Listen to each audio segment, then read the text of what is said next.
नक्सलियों के खिलाफ लड़ाई निर्णायक मोड़ पर पहुंची है और इस दुर्भाग्यपूर्ण घटना ने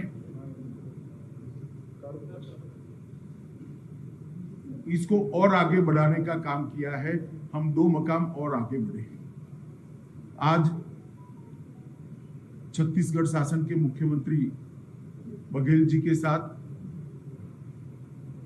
सभी फोर्स के अफसरों के साथ अभी रिव्यू मीटिंग भी की और रिव्यू मीटिंग के अंदर ये लड़ाई की गति किसी भी तरह से कम न हो, ये सुझाव अफसरों की ओर से ही आया, जो बताता है कि हमारे जवानों का मोरल अभी भी इंटैक्ट है और आगे बढ़ा है।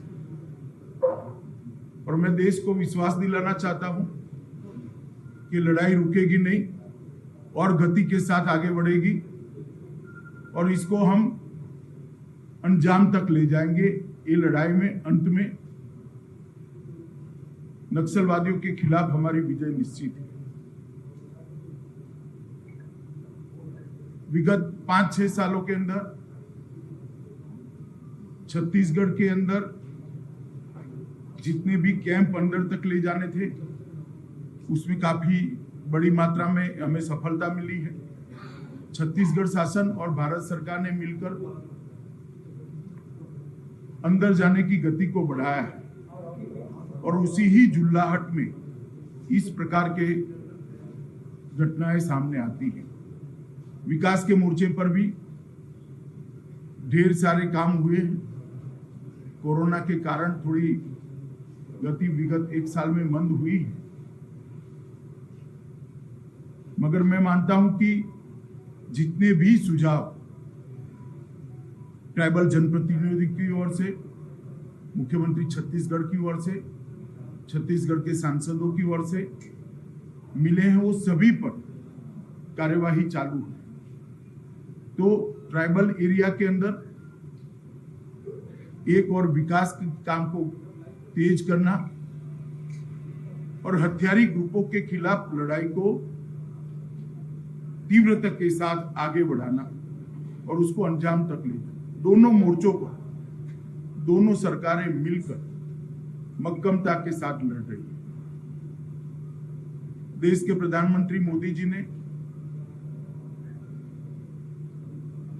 ये पूरी लड़ाई को लॉजिकल एंड तक ले जाने के लिए भारत सरकार की प्रायोरिटी पहले से ही तय की हुई। मैं आज छत्तीसगढ़ और भारत की जनता को विश्वास दिलाना चाहता हूं, ये जो घटना हुई है इसके बाद ये लड़ाई और तीव्र करेंगे और ये लड़ाई को हम निश्चित रूप से विजय में परिवर्तित करेंगे। जो जवान शहीद हुए हैं उनके परिजनों को भी मैं ये बात कहना चाहता हूं कि आपके भाई ने, आपके पति ने, आपके बेटे ने जो देश के लिए सर्वोच्च बलिदान दिया है उसको देश कभी भुला नहीं सकता।